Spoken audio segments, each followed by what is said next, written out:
long story short, basically I've been chasing what is the issue with myself since like 13, because before then it was 5 stars. I was doing completely fine. How things change. So it was a misdiagnosis, or not a misdiagnosis, more of a hidden diagnosis of ADHD in the family, and I wasn't told about it.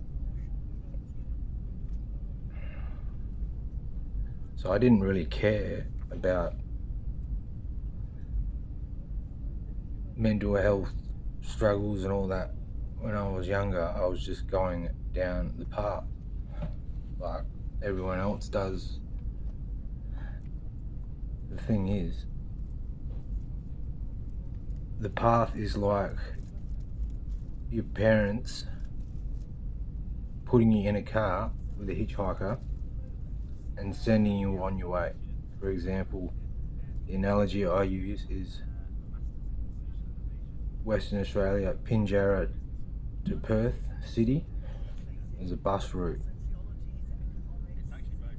Pinjarra to Perth City, that's life. And there's a bus stop, there's a timetable, there's labelled stops at the bus stop, on the bus, online. So as a parent, and it doesn't matter if you have a diagnosis or not, your parents are going to choose, or the parent is going to choose the path that they're going to put their kid on. Are they going to be open about the issue in the family, which was 4 out of 5 family members out of my family, and I didn't know anything about it. I was told when I was like 10 that I don't have ADHD. My friend had it, apparently he has it, I don't, and that was it. When it got to high school, that's when things change. They say that a change of environment, for in this case like small school going to a big school, change of teachers, like just the changes. There might have been people in that primary school, or things you did, friends, whatever,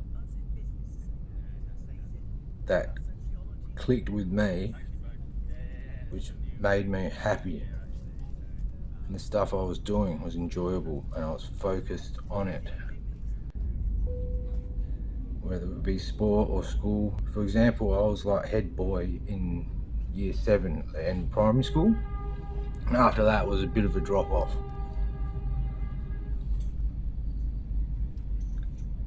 So it was the change of environment. You know, you get to age 13, adolescence, girls and stuff. So if I look at the timeline, I started quitting sport like at that age because I thought I was too old. At age 13. That's because I watched a documentary called Hoop Dreams. It's about kids in America trying to make it into the NBA, and they explain how hard it is and how unlikely it is. That's the message I got from it.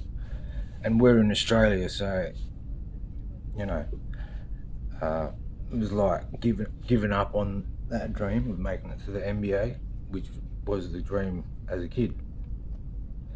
So another thing, going into year 8, age 13, or turning 13, I'd quit the top soccer team I was in. It was starting to bug me with all the different types of characters that were popping up in life now. So this case, some of my mates had left the team and moved for a year up and that, and I didn't like the look of some of the other players because I didn't know them. And my mum and dad got phone calls for me to come back. It was a top team. And I sat in the car with them in the car park, and they were trying to make me play, and I didn't want to go. Also quit basketball in general. Oh, sorry. So yeah, soccer and basketball. Skilled at both sports. No reason why I couldn't have kept going and done well. So to fill that void, when I think right now, video games, there's still backyard basketball and stuff. A lot of sport where I grew up in Wattleup, Western Australia. But the shift from just being quiet of a lively kid, I'd be knocking on every single person's door that I knew every day. Like, I'd go to each house, knock on the door. I knew everyone's number, and like I'd be making calls, and really good, strong relationships made primary school. So that is the main one. The withdrawal from basically the world. You wanna I think the video games was like the first escape, like,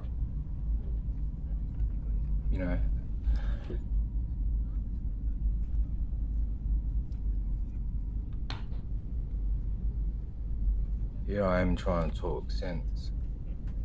The reason I hit the record button right now is I'm not traveling well, but I can tell you I'm stable enough to be safe, if you know what I mean. But definitely not right. So I've been diagnosed ADHD, age 43. So this year I've been on the medication they've given me, and it's been a struggle from the start to get my head around this med. Changed it and then changed it back.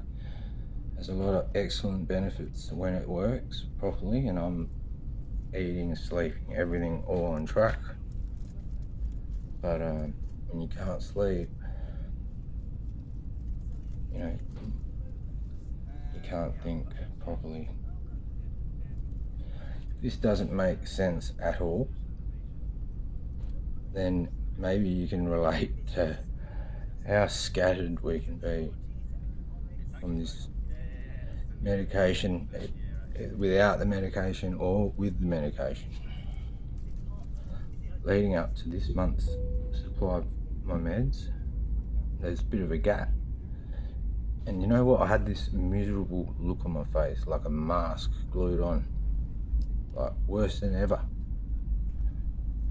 It's like not good, just,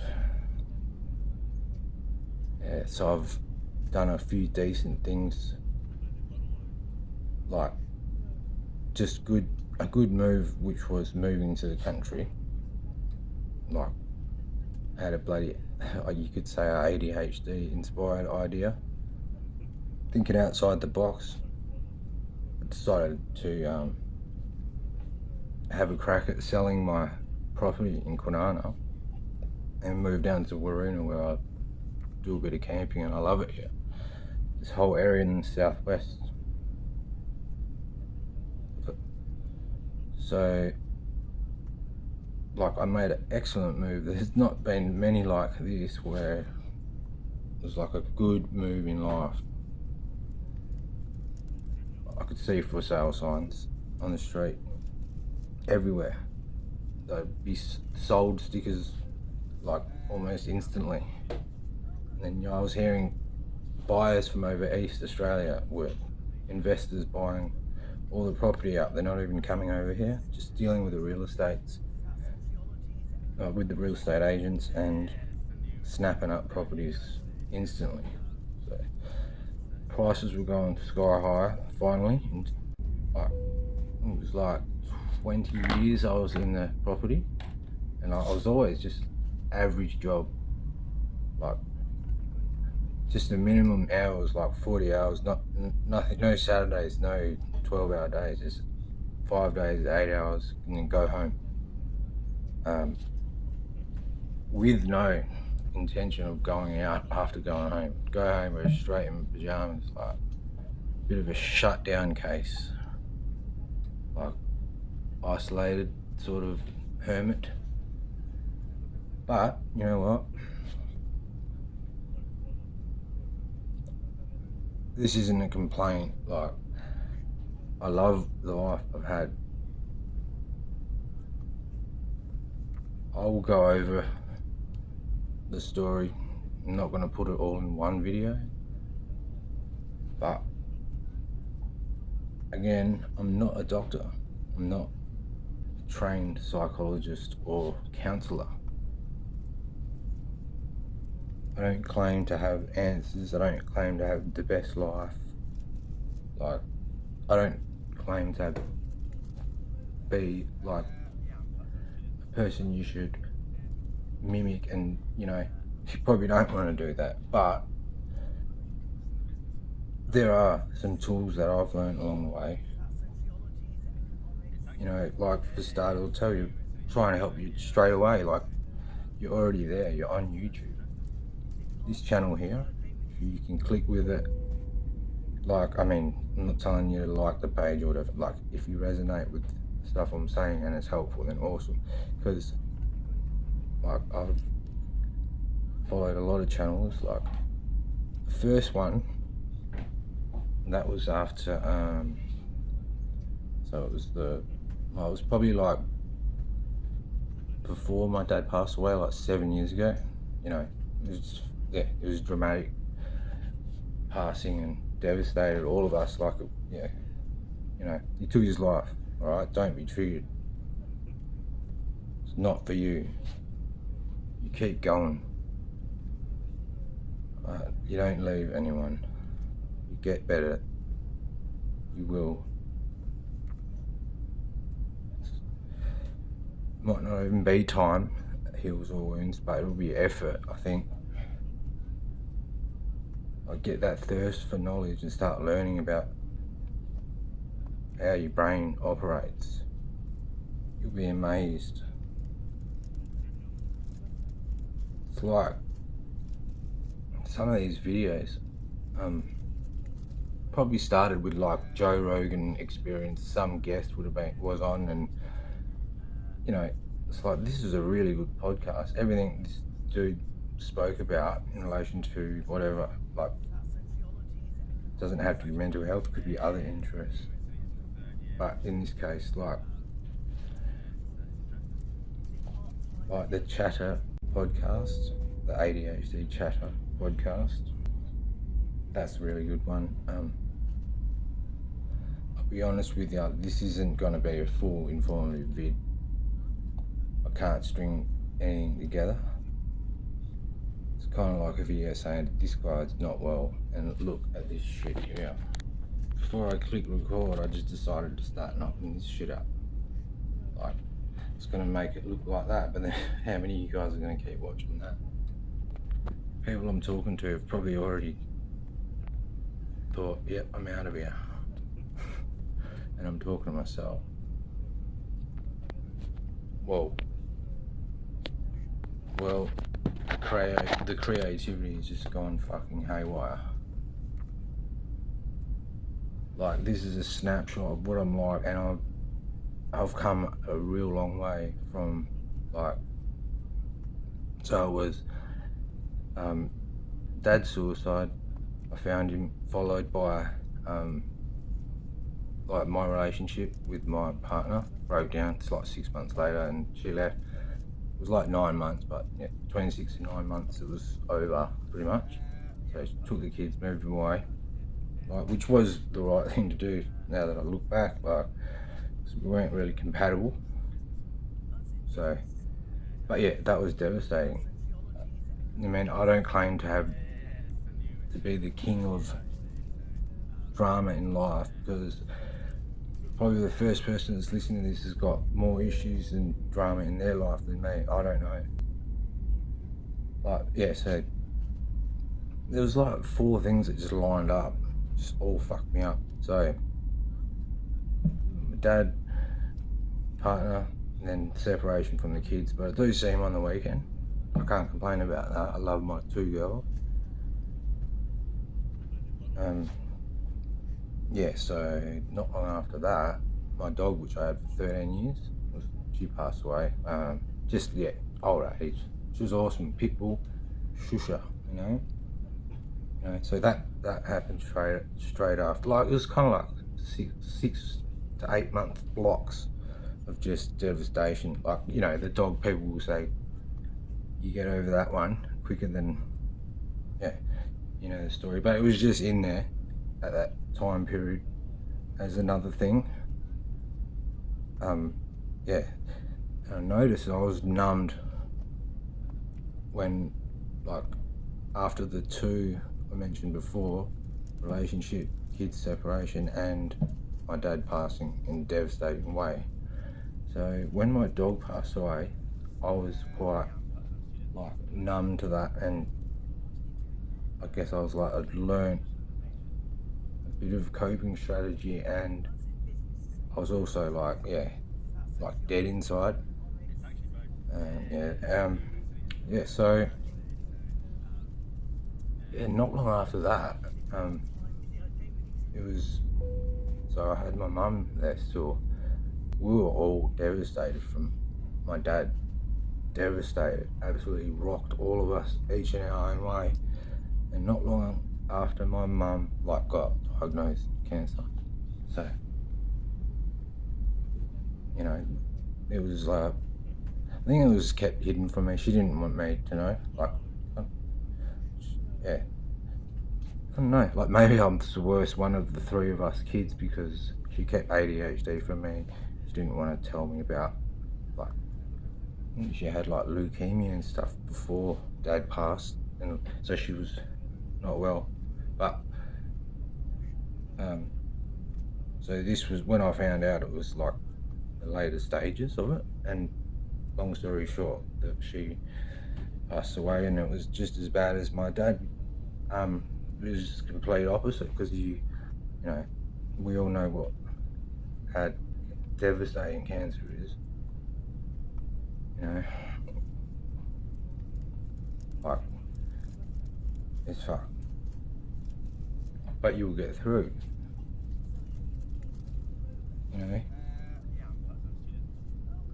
Like, your happiness does come back. It's not going to come back if you're drinking and abusing drugs, or I've been saying you got to tick all the boxes. You got to have good food, sleep, you got to exercise. Like, you don't have to join a gym and be part of some scene or whatever. Just get out there and start walking, shoes on. If you don't have shoes, go to the beach and walk barefoot. Like, it's all good. Rarely you would come back from a walk not feeling a bit better. Like, one step after another is where I was at after Mum, and before, like, just waiting. It's like shuffling around the house, just like from one corner of the house looking out a window, and then without even realising it, I'm at the other side of the house looking at the, standing there looking out the window, but I'm not there. Like, I'm inside my head, like, yeah. So that was just like, that dead inside feeling.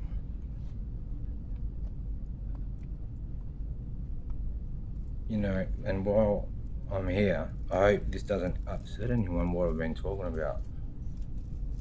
Say one thing, like, doctor told me in the hospital after Dad, like, if a family member does what my dad did, taking their life, it increases the chances of the other family members by 500%. I don't know where they got that statistic, but don't know what the number is, but yeah, like father, like son, like you learn from what your dad does, and this was not good. Like it was, yeah, you know, fucked up. But I've worked through it from the get-go. In the first minute of the discovery of him, I had this thing in my head. I was like, you're in a war now. You're in a war. It's gonna be fucking hard.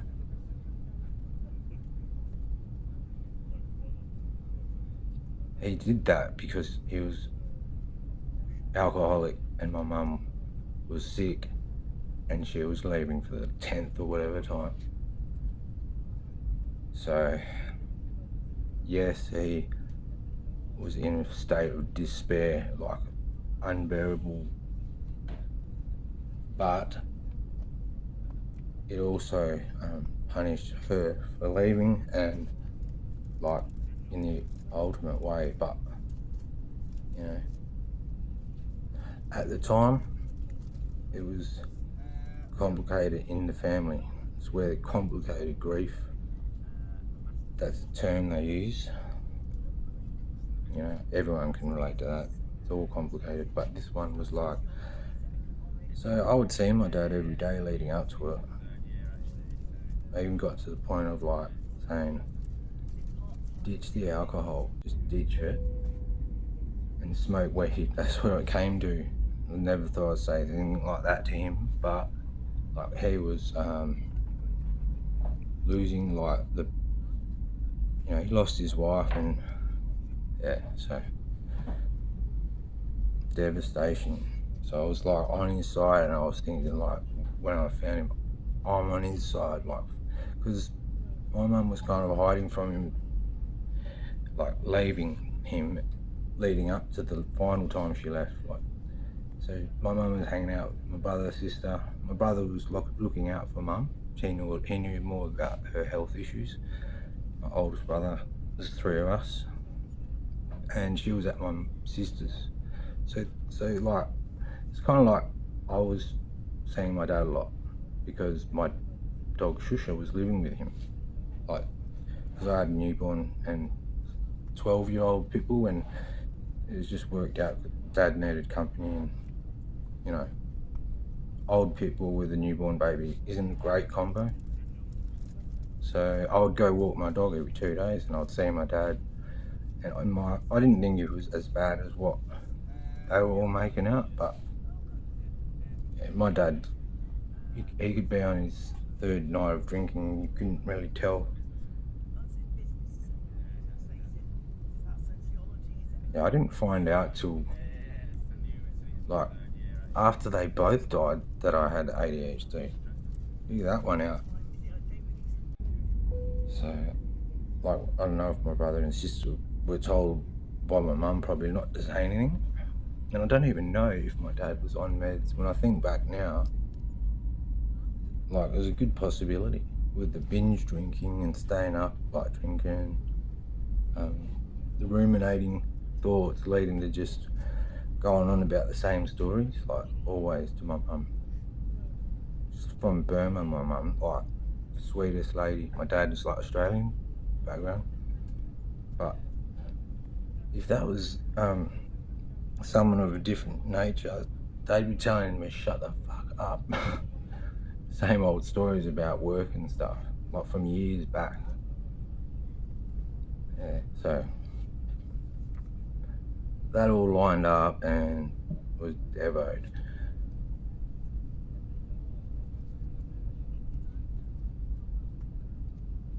Yeah, I'm not upset. I'm just like blank thought, like where I go from there. I'll tell you something positive that happened. Like,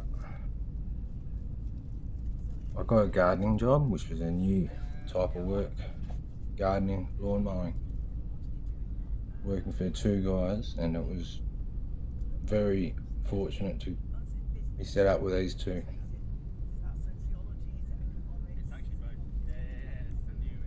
I don't like working with dickheads, like angry blokes and that, because I'll get pissed off and not like them, and they won't like me either. It's not like I snap on people like all the time or anything, but I just don't like the disrespect people dish out sometimes. That's a whole nother story. I've learned about that recently, which is so. I love my dad. He was awesome, right? Excellent cabinet maker, full focus on work, just like nuts with work. He would walk from his house to my house with like power saws, lengths of wood, like walking. He's a nutter, good kind of nutter, but super chilled and friendly. But and he did have his shit together a lot of the time.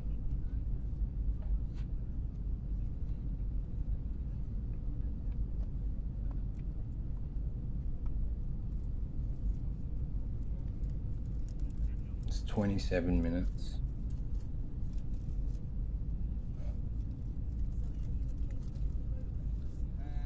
See, the medication just fucking makes me live inside my phone. Like, we talk about this kind of creativity here, this stupid shit. I'm also making stupid videos and send them to my friends thinking that they're funny. While I'm making the video, I know it's disturbing. Kind of.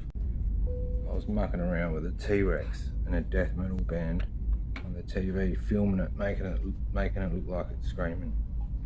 At the time I thought it was funny. Didn't end up sending it to my mate.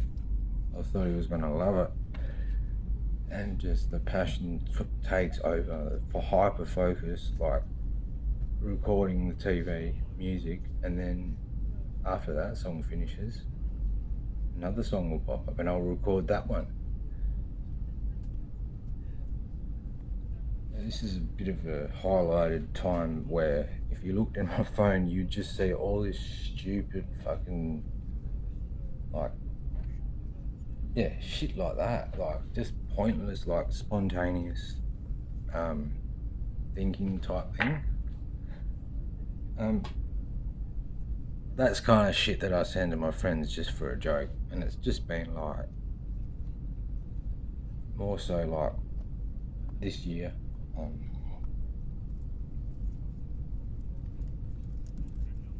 Yeah, but thinking now, like, fuck, it was like just like I said, it's disturbing. Fucking just, I'm 43. I'm doing stuff like a 10-year-old would do.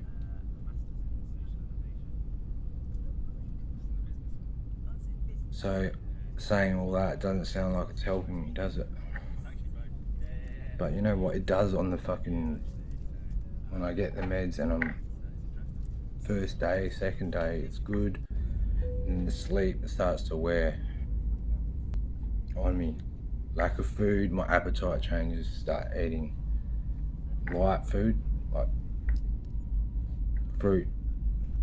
Like the meat goes away, you know, like it's like personality shift. The creative crap that I put out there, like on Facebook, I don't know why I do it. It's like fishing. Not that I'm a fisherman, but when you post a story on Facebook, what I like to do is just, I film like going in the bush and motorbikes, 4-wheel drives, like stuff, times when we go out with the kids.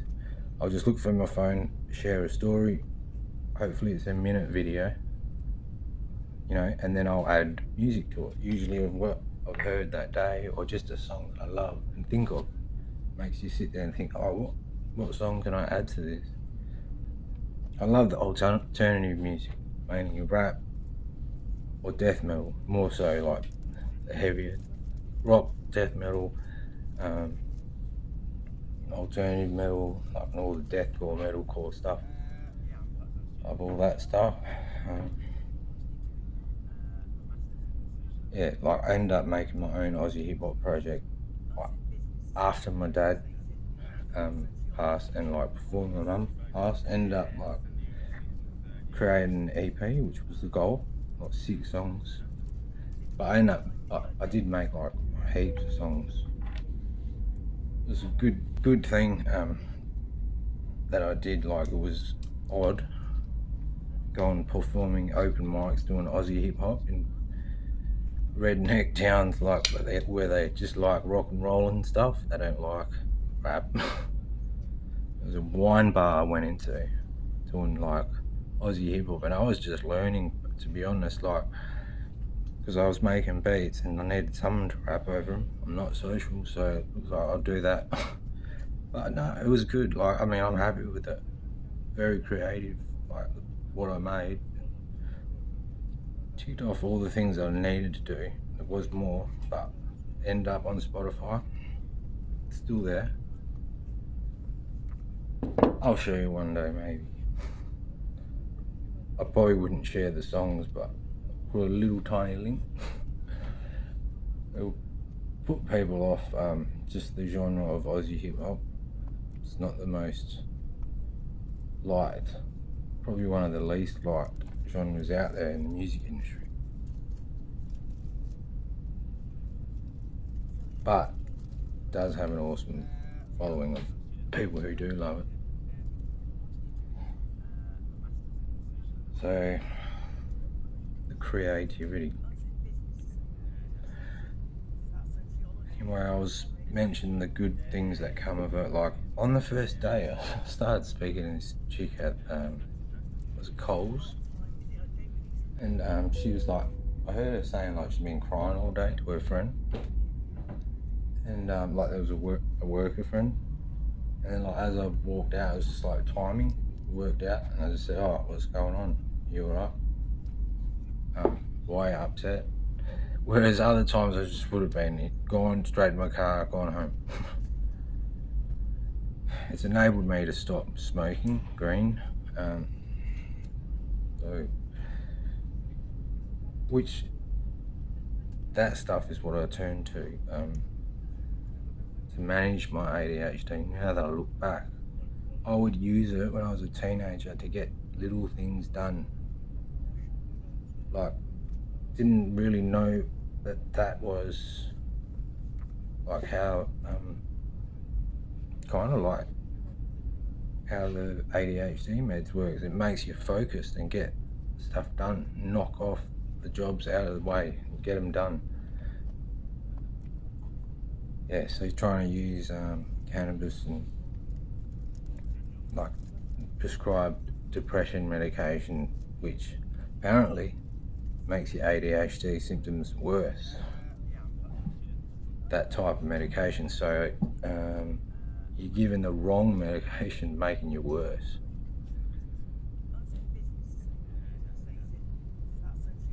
Things started to get untidy, messy in the way I lived. Like after age 31, 32, like around when I had kids. And that was when kind of I learnt about like what adult ADHD is. Because I didn't know I had it. So the whole of my life I was just doing what I felt was right, and that's life, you know. I had it okay. Made a couple okay decisions, got a house and stuff. When I was like 22, working, clean house. But so when you have kids, your responsibilities like go to the next level. And when I had Jade, my second daughter, you know, it was it was just more amplified. We also made some making spontaneous decisions of buying properties and a second house. So we had 2 houses in Kwinana, and then decided to get a block of land down Greenbushes, $30,000 block. You know, just trying to get ahead with creative thinking and keeping up with the Joneses. Everyone was buying investment properties, and I thought this is a way I could own my house quicker. We had to borrow that 30 just through someone we knew, and ended up giving the block back to her, and she was nice enough to just have it. And yeah, it rose in price, but it was a bit of a shit thing to, you know, she lent us the money and like we couldn't pay it. Yeah, fuck, man. I can't, like, pre my dad incident, there's a lot of stuff happening, properties and stuff like that at work. I got in a cop chase in my own motorbike. Like, I just decided to run. Because I decided to go for a ride through the country out into the hills on the road one day. I normally ride in the bush. Yeah, so I broke my wrist. Fucked up everything, like with my job and that, because I was a driver and blah blah blah. Got surgery like 2 days, sorry, the day before Jade was born. So I was unable to help properly as a dad. Yeah, work went to shit. You know, I couldn't really do much with one hand. So I left that job because I didn't like the attitude I was getting. Yeah, just like, don't want to take shit and disrespect, but you know, at that point you're looking at three properties or two properties. You got two kids, like a newborn and a 2-year-old, and I'm thinking I'm getting out of here and going back to boat building. Like, yeah, so unable to do the job that I learnt when I was younger, which was boat building. One bloke, I knew both the guys that worked there from my old job, so I got the job. One guy in another workshop just let me do whatever I want. This big government survey boat, quite a huge boat. It was mint. My mate Darren just let me. He's like cowboy attitude, ciggy in his mouth, just like I'd ask him a question and he'd just give me a simple answer and just like pretty much go for it. And I was running around like a headless chook, but getting a job done because there was no specific way. I just knew what to do. Like, I just was left to my own devices, and no one was having a go at me, or because he's chilled as fuck. Went to the other workshop, and he had a different approach. His way of giving a job is like, instead of a drawing, you know, he'll just say, "Oh, I want it this way, that way, bloody this way." you kind of just go over the small boat, which was his section, all small boats, and you kind of just have to take it all on board and do it. He may as well have been speaking Chinese. It's weird because I could not work. Like, he gave me all these instructions, and I was just like stumped. If I was focused and like looking at other people that are focused just throughout work history, it's like, yeah, there was some sort of lack of understanding, like compared to the rest. Pretty much like I'm just not as switched on, a bit of a dumbass, you know. But here's the thing though, on this medication, like, I said to ChatGPT, it feels like my IQ's increased, but it's not that. Apparently, it's ADHD is the lack of ability to focus properly on tasks, especially tasks you don't really like dishes and whatever.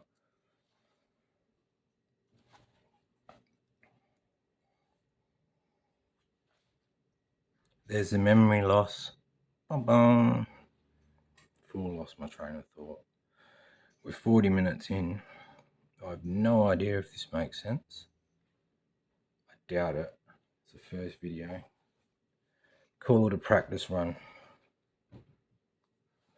Do you want to see more stupid backgrounds, or do you want me to make it professional? Do you want me to act like I'm a professional mental health psychiatrist, psychologist? Only joking, I won't do that. I want to be